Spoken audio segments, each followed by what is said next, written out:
Avatar: The Last Airbender is a brilliant show that nonetheless has some strange ideas about romance. This is not a romance-driven show, which would be fine. It's about a lot of other very serious topics, but it nonetheless feels the need to sprinkle in romance, not as an essential part of the narrative, but like it's icing on a cake or pointless DLC in a video game. As such, there can tend to be a weird discrepancy between the romance and the rest of the work. This is most evident in the case of Zuko. While I do not despise the relationship between Zuko and Mai, and I think it has some nice moments, it also has very little to do with Zuko's journey throughout the course of the show. He hesitates to leave the Fire Nation because of her, but what does this matter? The entire weight of his character story has been pushing him to leave. There's no real tension or drama that he will stay. I mean, he feels bad about leaving her, but this really doesn't have all that much to do with his overall story. This is a major reason why I have difficulty being invested in the relationship between the two of them from an artistic level. It just feels rather inessential to me. But what if he didn't choose her? What if he decides to leave her behind with the rest of his relationships in the Fire Nation, and instead decides he wants to be in a relationship with Katara? What if he confesses this to her? What would she say? How would this affect the ending of Avatar: The Last Airbender? What would this mean for the show's characters? Would it lead to Zutara happening? It would certainly be a strange and admittedly uncomfortable situation for Katara to be in. Let's investigate. It's interesting. If I had to sum up one reason why the relationship between these two works so well from a story standpoint, it is how interwoven their character journeys are. Like the best relationships in this show, romantic and platonic, it is essential to the narrative, to the drama. Katara's first interactions with Zuko are antagonistic. He becomes the face of the Fire Nation to her, and she means nothing to him.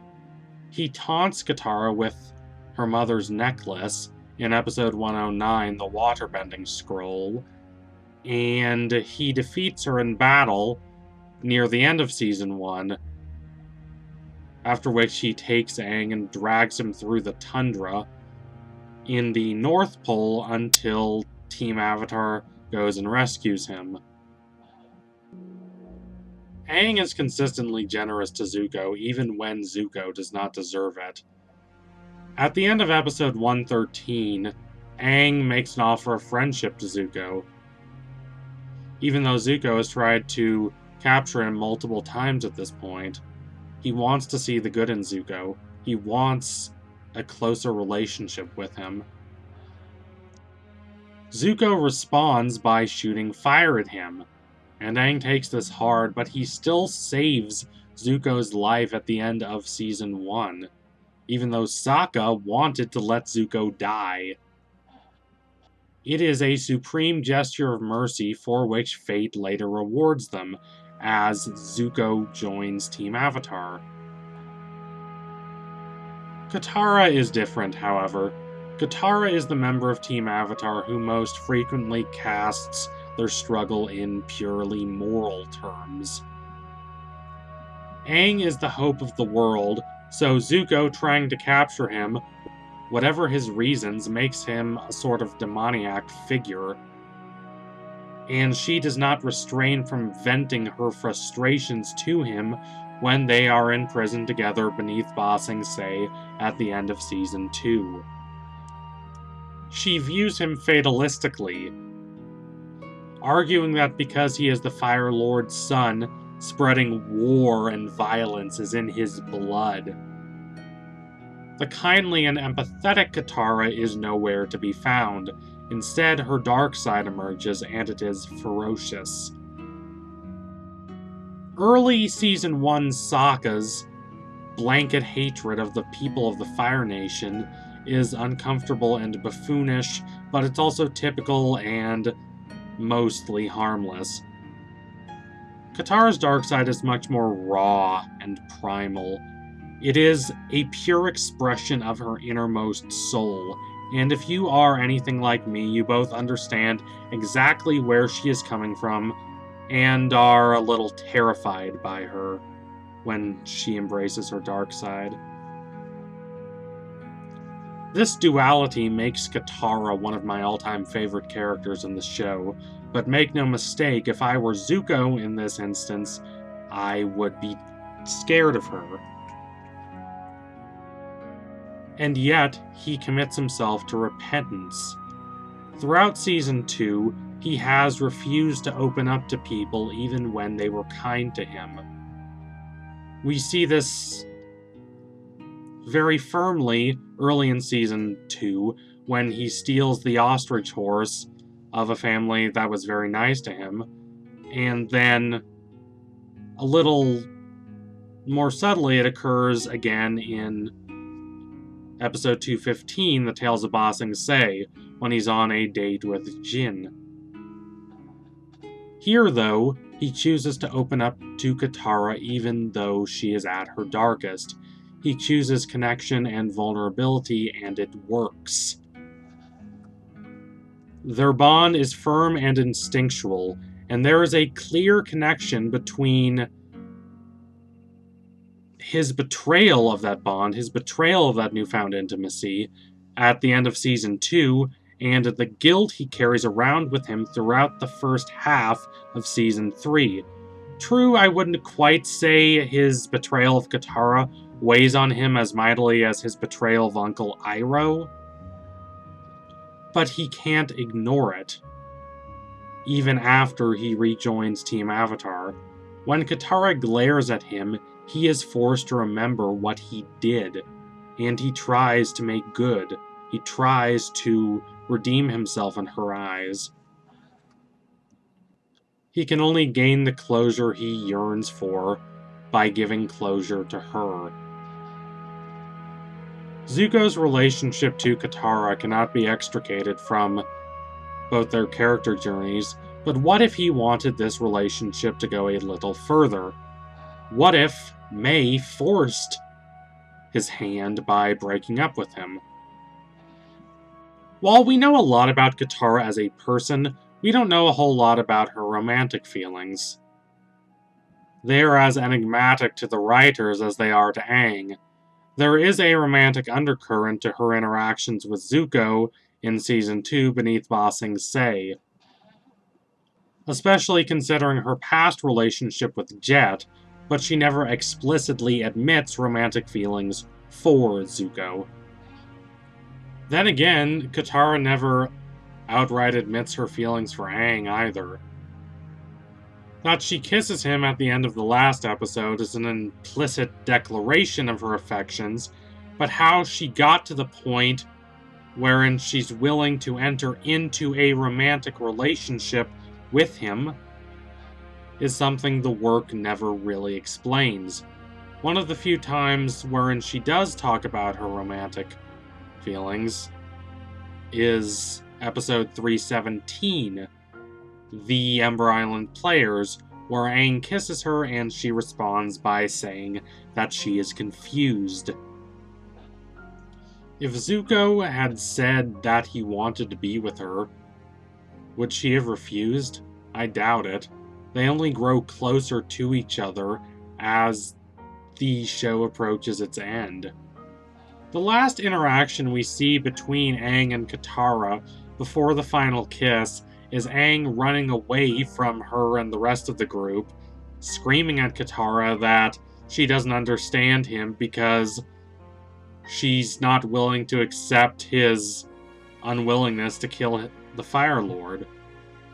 Now, I'm not saying Aang doesn't have a point, he does, but he could have handled the situation a little more maturely. And anyway, it's kind of weird that this is the last time we see them interact before they finally kiss. Conversely, in the last few episodes of Avatar, after Katara forgives him, they have a talk about Uncle Iroh. Zuko is concerned that Iroh will not forgive him, but Katara reassures him that Uncle Iroh will. She gives Zuko solace in a dark moment for his soul, and she proves to be right. Katara joins Zuko in the final fight against Azula. Zuko has to choose one member of the team to fight alongside him, and he chooses her. And they save each other's lives during the battle. Aang would very understandably be crushed if he saved the day, defeated the Fire Nation by inventing this whole new form of bending, or at least reviving an ancient form of bending, and then learned his crush had chosen Zuko instead, but that might be an important lesson for him. Just because you are the chosen one does not mean you are entitled to love. He would survive. It would mark one of the few significant pieces of character growth for him since Season 1, when he decides to stop running away and accept his Avatar duties, as difficult as they may be to fulfill, especially in these uncertain times. Hopefully, he would be able to accept the relationship between Zuko and Katara. Now, there's nothing wrong with him being bitter or frustrated about it. I would be too if I were in his position. But he should learn to treat it maturely and not let it destroy his close relationships with both Zuko and Katara. Aang would find someone eventually. That's almost a certainty. You're basically a god, and you've saved the world from a disastrous war and a tyrannical dictatorship. I don't think it would be too hard to find someone who's attracted to you. It might be a character we've never met, or it might be someone that Aang knew in the past, but never before considered in a romantic light because he was too focused on Katara. He would have to accept that there is a difference between mere childhood fantasy and actual lived-in reality. As for Zuko and Katara, I believe the relationship between them would succeed.